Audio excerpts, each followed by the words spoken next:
मंच में उपस्थित हमारे आदरणीय सर जी, सत्येंद्र सर, गहरे सर, जाटा मैडम एवं समस्त संघर्ष साथी, सबसे पहले आप सब बताइए कि आप सबको मोदी की गारंटी पर विश्वास है कि नहीं? है, हम सबको है, लेकिन हमारे प्रदेश के मुखिया को मोदी की गारंटी पर थोड़ा भी विश्वास नहीं है। अगर मोदी की गारंटी पर उनको विश्वास रहते तो निश्चित रूप से 1 वर्ष गुजरने वाला है, लेकिन जितने भी शिक्षक खेल संवर्ग से वादा किए थे मोदी गारंटी में, एक भी वादा को अभी तक से पूरा नहीं किए हैं। महंगाई भत्ता हो, चाहे सहायक शिक्षक की वेतन विसंगति हो या क्रमोन्नति की, और इसी को लेकर मोदी गारंटी की मांग को लेकर ही हमारे प्रदेश के छत्तीसगढ़ शिक्षक संघर्ष मोर्चा द्वारा मोदी की गारंटी की मांग को लेकर आंदोलन किया जा रहा है, जिसमें प्रथम क्रम में सहायक शिक्षकों की वेतन विसंगति, इसको भी हम शिक्षकों की मांग नहीं है, राज्य सरकार की मांग है।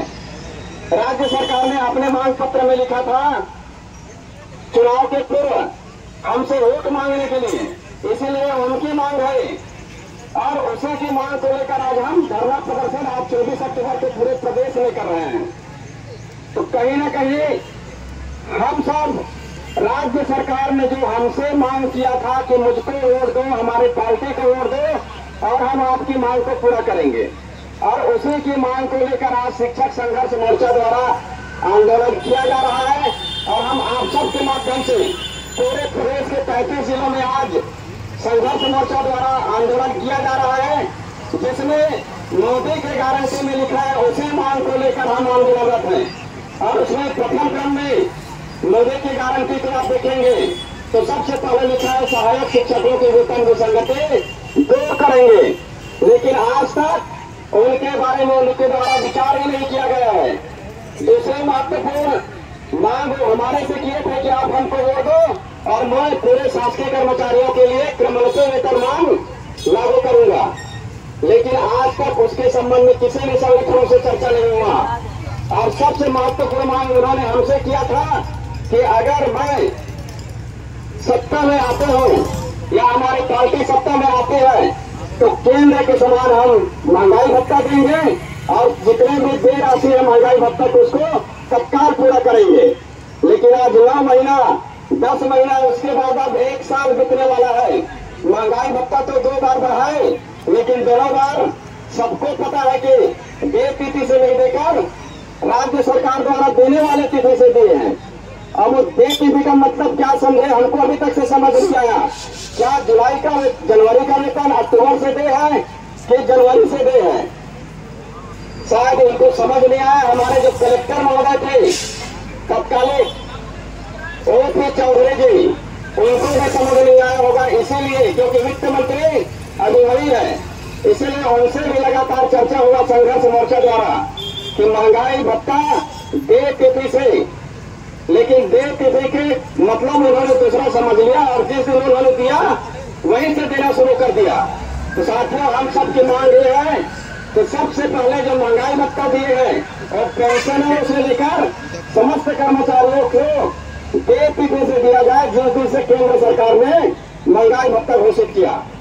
और सबसे महत्वपूर्ण मांग हम शिक्षक संवर्ग की वेतन विसंगति, जो लगातार हमारे सहायक शिक्षक साथी 2018 से लड़ते आ रहे हैं।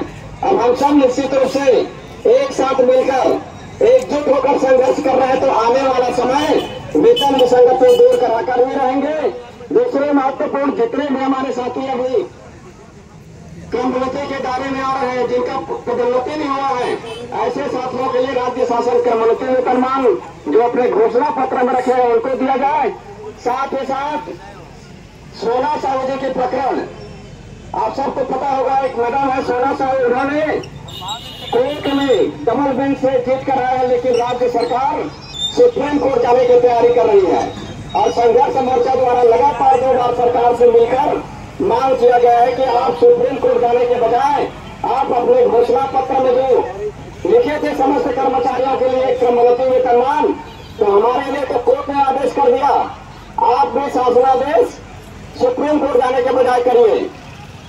और अगर इस मांग को, हमारी मांगों को सरकार अगर पूर्ति नहीं करती है तो निश्चित रूप से अभी चरणबद्ध आंदोलन चल रहा है और चुनाव के बाद हम सब अनिश्चितकालीन आंदोलन की तरफ भी जा सकते हैं। साथियों, अभी वर्तमान में डीए के आंदोलन हुआ, उसमें शिक्षक संघर्ष मोर्चा की तरफ से आरोप के ऊपर आरोप लगाया गया कि उन्होंने डीए के आंदोलन को साथ नहीं दिया, उनका विरोध किया। लेकिन शिक्षक संघर्ष मोर्चा किसी भी संगठन के आंदोलन का विरोध आज तक नहीं किया है, न भविष्य में करेंगे। उसका कारण ये था, माननीय मनीष मिश्रा जी, सहायक शिक्षक फेडरेशन के अध्यक्ष, जिन्होंने साफ शब्द में बता दिया था कि शिक्षक संवर्ग, कर्मचारी अधिकारी फेडरेशन और कर्मचारी अधिकारी संयुक्त मोर्चा सब मिलकर एक साथ महंगाई भत्ता के लिए संघर्ष करेंगे। उन्होंने हमारी बात नहीं सुनी। फिर हमने अपना मैसेज दिया कि शिक्षक केंद्रीय संवर्ग चाहता है कि पूरे प्रदेश के शिक्षक और कर्मचारी एक साथ मिलकर हड़ताल करें, लेकिन कर्मचारी अधिकारी में तो भार है, एक संयुक्त मोर्चा के नाम से और एक फेडरेशन के नाम से, दोनों अलग अलग रास्ता चले। हमने दोनों को एक करने का प्रयास किया, लेकिन दोनों साथ में नहीं आए और उनका सीधा नुकसान हमारा होता कि आप फेडरेशन के साथ भी आंदोलन करते, आप संयुक्त मोर्चा के साथ भी आंदोलन करते और अपने लिए खुद का आंदोलन करते। एक कर्मचारी को एक बार आवेदन देकर छुट्टी लेना पड़ता और हमको 3-3 बार। इसीलिए हमने अपने तरफ से सबको एक करने का प्रयास किया और उसके बाद मिश्रा जी के द्वारा निवेदन किया गया था कि मैं फेडरेशन से हट चुका हूं और मेरा नाम का प्रयोग न किया जाए। लेकिन आप सब लगातार देख रहे थे कि मनीष मिश्रा जी का नाम लगातार फेडरेशन के माध्यम से किया जा रहा था, उसका सिर्फ खंडन बस किया गया था। इसीलिए मैं आप सबको पहले भी और अब भी बता रहे हैं कि हमने न किसी के आंदोलन का विरोध किया है, न भविष्य में करेंगे। शिक्षक मोर्चा सिर्फ अपने लिए लड़ेंगे, शिक्षक संवर्ग के लिए लड़ेंगे। साथियों, आप 24 अक्टूबर को चाहे जो साथी आए हैं यहाँ पर, उनको बहुत बहुत हृदय से धन्यवाद, और जो साथी अवकाश लेकर अपने घर में बैठे हैं उनको भी धन्यवाद। कहीं ना कहीं आप तो हमारे साथ कदम से कदम मिलाकर चल रहे हैं। आप सब सफल हो, हम सब सफल हो और शिक्षक भी लड़ेगा। शिक्षक की लड़ाई की भावना के साथ आप सबको धन्यवाद देते हुए मैं इस अपनी वाणी को विराम दे रहा हूं और आप सब संघर्ष करेंगे। इसी के साथ बोलो भारत माता की।